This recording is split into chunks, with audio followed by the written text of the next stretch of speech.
Good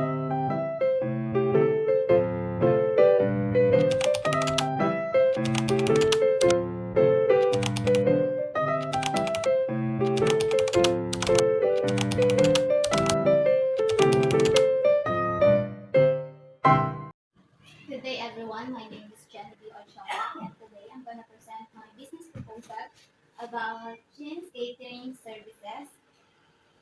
I will explain the concept, services, and plans of my business. So next, background. So for the background, the logo of Jeans Catering Services show a friendly and cartoon chef. I choose this design kasi gusto ko ipakita na welcoming and friendly yung business ko. The name of Jeans or Gene, inspired by my father and all of us siblings share the name. Kaya very personal siya for me.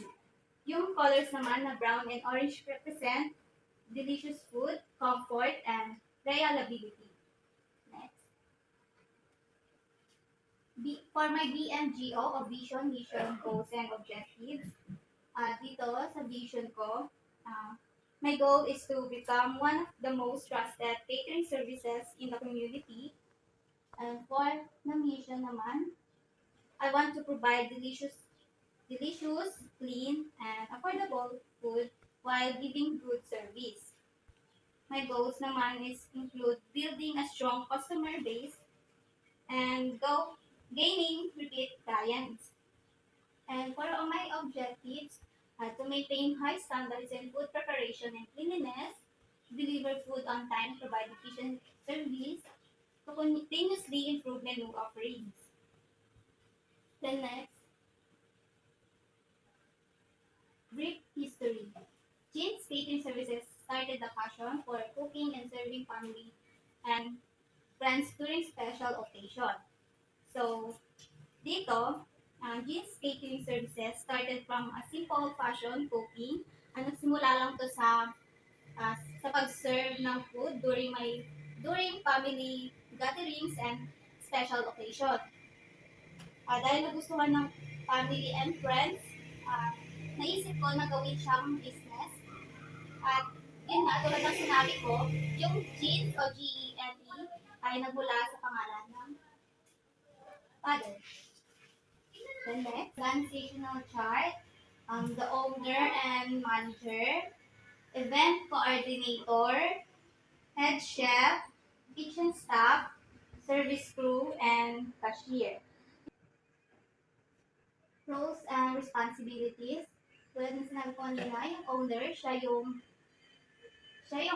overall business operation, decision making, budgeting, and ensuring service quality. While the event coordinator, siya naman yung nag-handle ng clients' inquiries, bookings, scheduling, and coordination of event requirements.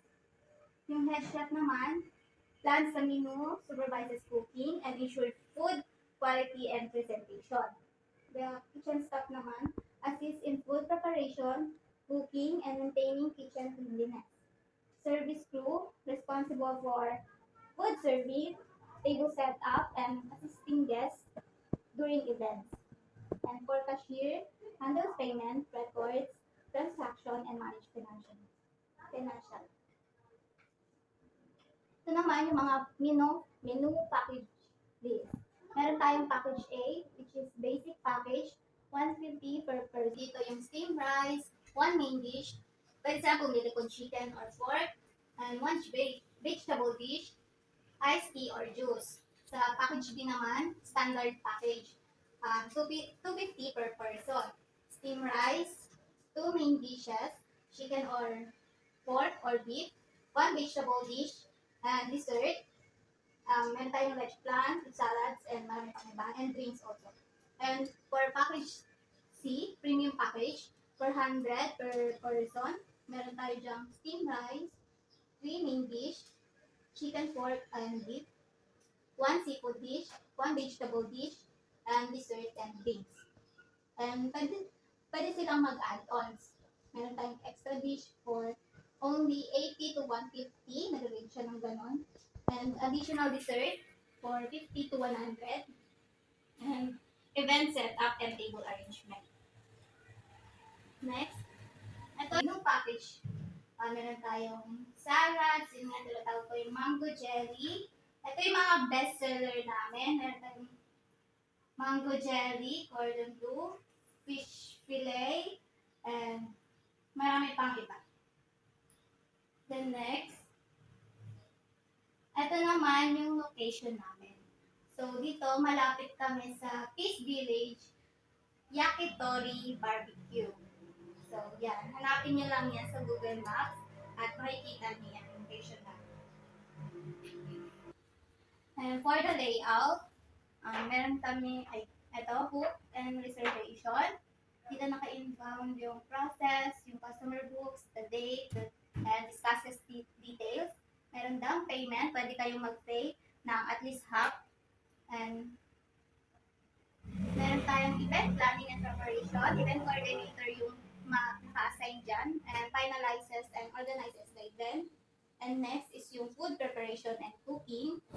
And ano pa ba? Delivery and setup. And also yung event completion or cleanup. Ito yung mga samples design namin or background. Backdrop. Meron kami for may debut, birthdays, gender reveal, weddings, at marami pang iba. Then next, ito yung SWOT analysis namin. Ang strength namin is affordable and flexible packages, homemade style, quality food, personalized and service for client. Then weaknesses, limited manpower and equipment, new business with limited experience and large event. Opportunities, increasing demand for catering services, use of social media for promotion, partnership with event organizer. Yung threats naman namin, strong competition from established caterers, rising prices of ingredients. Next. Yun lamang po at maraming salamat.